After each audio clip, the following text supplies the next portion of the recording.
Hello बच्चों, let's see this question and here this question says how do minerals occur in igneous and metamorphic rocks। Question आपसे बोल रहा है कि igneous और metamorphic rocks में कैसे मिनरल्स की अकरेंस पाई जाती है। देखो ये तो आपको पता है कि रॉक 3 टाइप्स के होते हैं, एक इग्नियस रॉक, मेटामॉर्फिक रॉक और एक होता है सेडिमेंट्री रॉक। जो इग्नियस और मेटामॉर्फिक रॉक का ही एक नेक्स्ट लेवल कह सकते हो आप होता है, इग्नियस रॉक से ही आपका सेडिमेंट्री रॉक का फॉर्मेशन होता है, राइट।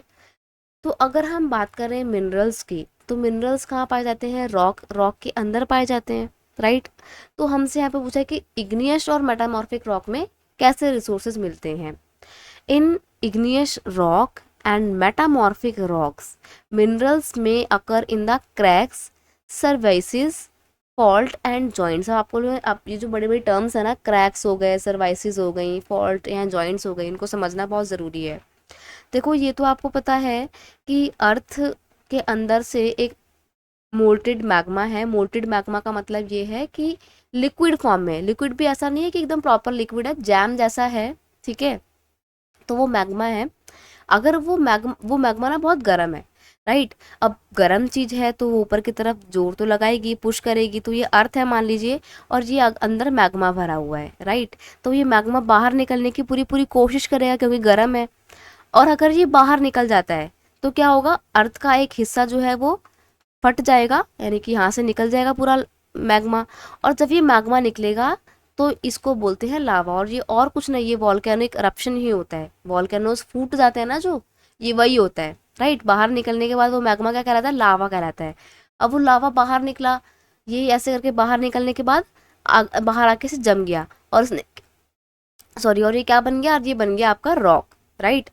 अब जब ये रॉक बन गया, अंदर तो लावा था ही ना, आगे और लावा बनना शुरू होगा। तो क्या होता है, जैसे इसको आप फिर से एक अगेन एक इमेज की मदद से समझो। जैसे ये है, ठीक है, और यहाँ पर अंदर है लावा, बहुत सारा लावा। ये लावा बाहर ऊपर की ओर उठ रहा है, ठीक है। अब ये लावा बाहर ऊपर जाना चाहता है लेकिन इसको जगह नहीं मिल पा रही, तो क्या होगा ना, ये साइड साइड में चला जाएगा, ठीक है। ये लावा साइड साइड में, इसको जहाँ जगह मिलेगी वहाँ पे पहुँच जाएगा, राइट। तो इनको बोला जाता है क्रैक्स और सर्वाइसिस, ठीक है। और फॉल्ट किसे बोलते हैं? फॉल्ट बोलते हैं, जैसे मान लीजिए कि एक पहाड़ था, ठीक है। ये पहाड़ में नीचे से कोई प्रेशर लगना शुरू होता है, तो ये तो ऊपर खिसक गया और उसके साथ वाला पहाड़ जो है वो नीचे ही रह गया। तो एक जॉइंट आ गया ना दोनों के बीच में, इसको ही बोला जाता है फॉल्ट या फिर joint. The smaller occurrences are called veins. अब जो छोटे छोटे जो लावा निकल रहा था, सॉरी मैग्मा जो गर्म होके बाहर की तरफ जा रहा था, ये नहीं जा पाया, तो ये एक जगह जमा हो जाता है।